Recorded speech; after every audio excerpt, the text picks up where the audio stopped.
So, what is the one-arm handstand? The one-arm handstand is a straight arm static skill performed on one hand. In the one-arm handstand, your arm holds the whole body. And in this video, I'm gonna show you tips and tricks for your one-arm handstand journey. But first, let me introduce myself.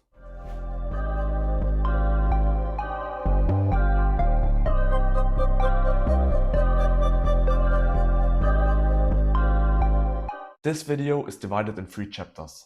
In the first chapter, I'm gonna talk about the requirements. When should you start? After that, we are going to talk about what helped me to achieve the one-arm handstand. Lastly, I'm gonna give you guys a secret tip. When we talk about requirements, you really want to have a good handstand.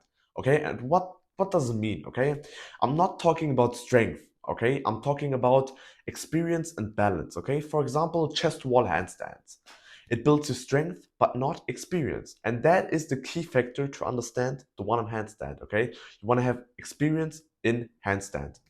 The one-arm handstand is not all about strength, okay? You should have a decent amount of strength, okay? For example, doing a chest wall hold for 30 seconds, but it's more about the experience and the balance, okay? It's really the balance that is the key factor to master the one-arm handstand. And experience and balance are pretty much the same thing. You can't train it directly, it must be trained in different ways. So before thinking about the one-arm handstand, you really want to have a good handstand. Try it in many variations as you can. Do it with headphones on, try it with shoes on, do it with sweaty hands, do it in many locations, like in the bathroom, like outside, not always against the wall, okay? Let's say you can't hold the handstand, like you can't even hold it for 1 second, okay? Try it without a wall, okay? Because if you fall, you fall. And that is the experience you cannot gain or you cannot train after achieving the handstands, okay? You also really want to have a good kick up, okay? And a kick up is not trained by chest to wall handstands nor pike push-ups, okay? For example, it's really trained by experience, okay? And that is the thing that I'm talking about, okay? Do it in many locations, okay? Because the kick up will be differently. If you do the kick up with shoes on or without shoes, it will be differently, and that is the experience that is so important for your one-arm handstand journey. Now we are talking about tips and tricks. What helped me and what could potentially help you? Firstly, if we shift our weight to one arm, some people tend or like to look at the hand the weight is shifting at, okay? So in my experience, I didn't think or I don't think it makes that much of a difference.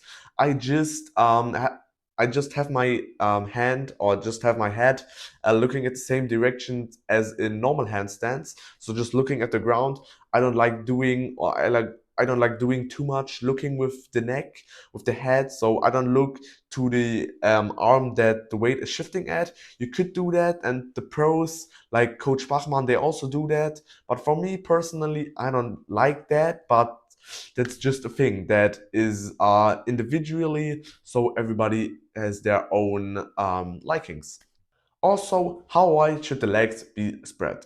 In my opinion, it does not matter that much. I've experienced or I've had some good attempts with the legs together and the legs wide open. It also depends on your mobility.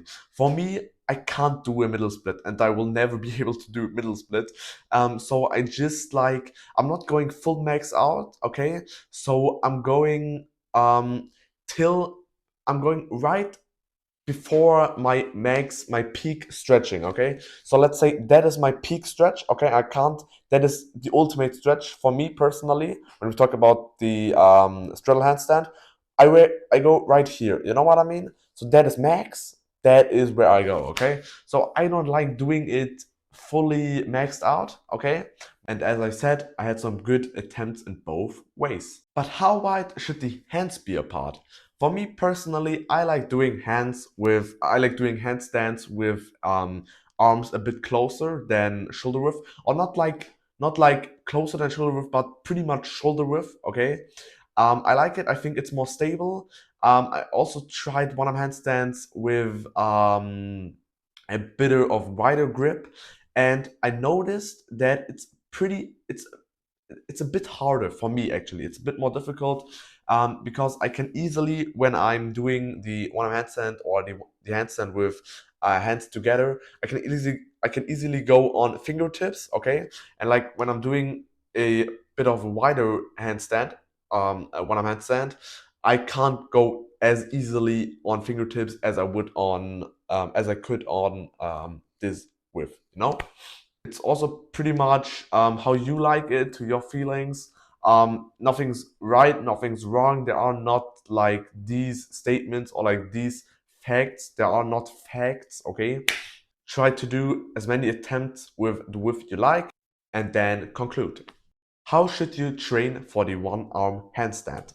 What I've noticed on many tutorials, on many one arm handstand videos, is that they always tell you, or not always, but like most of them say you should go on fingertips and hold that position for like 15 seconds, okay?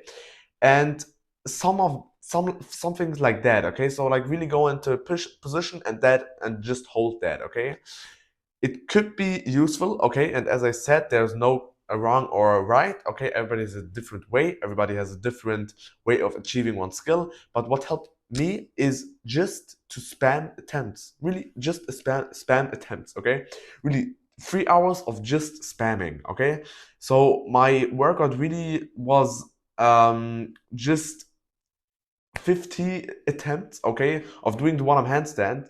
And I mean, it was not the greatest, okay, so I had like 30 out of 50 attempts were not good, okay, so I was just going into handstand, weight shifting, and then directly falling out. Okay, but for me, what helped me is that the more you do, the better you get. And why am I saying this? Okay, why am I saying this? You may be wondering. Because experience, okay, as I said in the beginning, if you can hold like 30 seconds on fingertips, okay, then it's good. And you may be progressing faster than I am. Of course, I'm not saying that you're not. Every way is a way, okay? But you're not, you really have to understand the balance, okay? The balance factor or the balance key of from going from two arms to one arm. It's totally different, okay? The balance is totally different from two arms to one arm, okay? And by doing attempts, you will get a slight feeling, okay? Just a tiny feeling. You won't get a big feeling. You will get a tiny feeling of how it feels to balance on just one arm, okay? On just one arm. And that is also experience that helps you to gain one arm handstand strength and balance. And now for the secret tip, use liquid chalk. I've not seen liquid chalk attempts or liquid chalk handstand, one-arm handstand attempts by many people, okay? So what I've noticed is, I mean, it's also pretty much genetic. My hands are a bit more sweatier than other people. I sweat more, especially face region, than other people.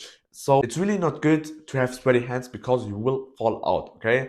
And that's something I noticed. That's something I'm using for my one-arm handstand liquid chalk, is just because I really want to have that tight grip, okay? You really want to have that finger pressing in, okay? You really want to press in with your fingers into the ground, and it's not really helpful if you have sweaty hands, okay? It's just like bouldering. I'm also a boulderer, okay? So I don't know if boulderer, if it's correct in English, but I also do that as a sport, and you can see the difference, okay? There is a slight difference, not for everybody, but for me, and it's just one thing that I noticed. You don't need much equipment to train the one-arm handstand, but if you also can afford it, because liquid chalk, you could argue if it's a waste of money, okay, for calisthenics or for like a handstand work. But especially for me, who has a like genetic that's really that gives you sweaty regions on your body, it's nice to have liquid chalk. And that's it. I hope you enjoyed this video. Leave a like and a comment down below, subscribe, and see you next time.